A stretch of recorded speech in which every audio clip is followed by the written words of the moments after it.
안녕하세요. 공부 휴식 중보 채널 타스입니다.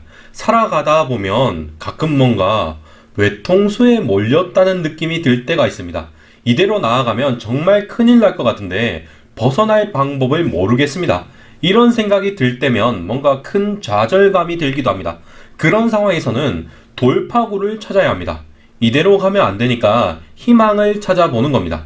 우리 채널 시청자분들 같은 경우에는 공부에서 그런 길을 찾는 분들이 많을 듯 합니다.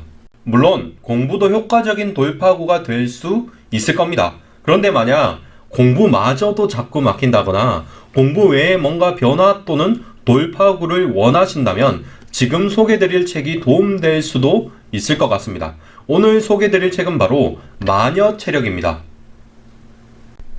일단 장르는 에세이로 보시면 될 듯 합니다. 작가분의 솔직한 운동 이야기가 적혀 있습니다. 저는 저자분의 강연을 세밭이라는 유튜브 채널에서 보게 되었습니다. 에디터로 13년 일을 하고 고혈압, 스트레스, 저질 체력밖에 남지 않았다는 것을 알고 운동을 시작했다고 합니다. 40대에 운동을 시작한 셈인데 당연히 한 번에 이런 건강 문제들이 해결되지는 않았습니다. 하지만 차근차근 변화는 찾아왔고 나중에 저자는 철인 3종 경기와 마라톤 풀코스를 소화할 정도로 강철 체력이 되었습니다. 놀라운 것은 운동이 단순히 건강만 돌려준 것이 아니라 그녀가 출판업에서 성과를 내는 기반이 되기도 했다는 겁니다.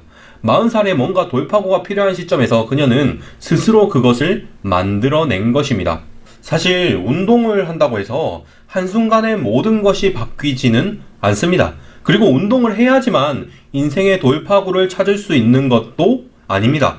솔직히 말해서 운동을 한다고 해서 모든 것이 잘 풀리지는 않을 겁니다.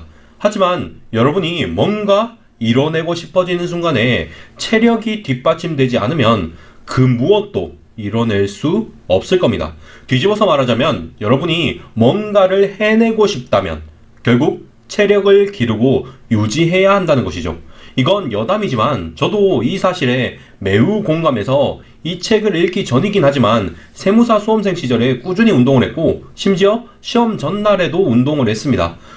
운동이라는 게 육체적 건강뿐 아니라 정신 건강을 위해서라도 꼭 해야겠더라고요. 일단 이 책은 운동 팁을 바라고 읽으신다면 좀 실망하실 겁니다. 아니면 논리적으로 운동을 해야 하는 이유를 설득하길 바란다면 또 실망하실 겁니다. 이 책은 여러분을 설득하기 위한 책이라기보다는 공감을 하게 하고 용기를 주는 그런 책이라고 생각합니다. 저자는 운동을 해야 한다는 말을 하기보다는 운동을 통해 여러 가지 긍정적인 경험과 변화를 체험했다고 말하고 있습니다.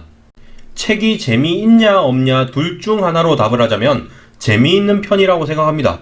이런 비유가 어떨지는 모르겠는데 적당히 똑똑한 친척 누나가 툭 터놓고 자기 경험담을 해주는 그런 느낌입니다. 편집자로서 오래 일을 하셔서 그런지 문제 자체도 지나치게 어렵지 않으면서 공감을 불러일으키게 하고 있습니다. 다만 책을 다 읽고 그래서 남는 것이 뭐가 있냐고 물어본다면 좀 허무할 수도 있습니다. 사실 딱히 강렬하게 기억에 남는다거나 뭔가 꼭 소장해야만 한다는 느낌이 들지는 않았습니다. 저는 알라딘 중고서점에서 이 책을 샀는데 중고서점에 마녀체력이라는 이 책을 엄청 쌓아뒀더라고요. 그 말은 중고책으로 사람들이 이 책을 많이 팔았다는 이야기인데 아마 다들 저처럼 꼭 소장해야겠다는 느낌은 들지 않아서가 아닐까 생각합니다. 대신 한 번 정도는 읽어보면 좋을 것 같다는 생각은 듭니다. 운동은 해야겠고 그걸로 뭔가 인생의 돌파구로 삼아보고 싶지만 용기는 안 나는 그런 분들이 있을 겁니다. 그런 분들이면 이 책이 아마 희망으로 다가가지 않을까 생각합니다.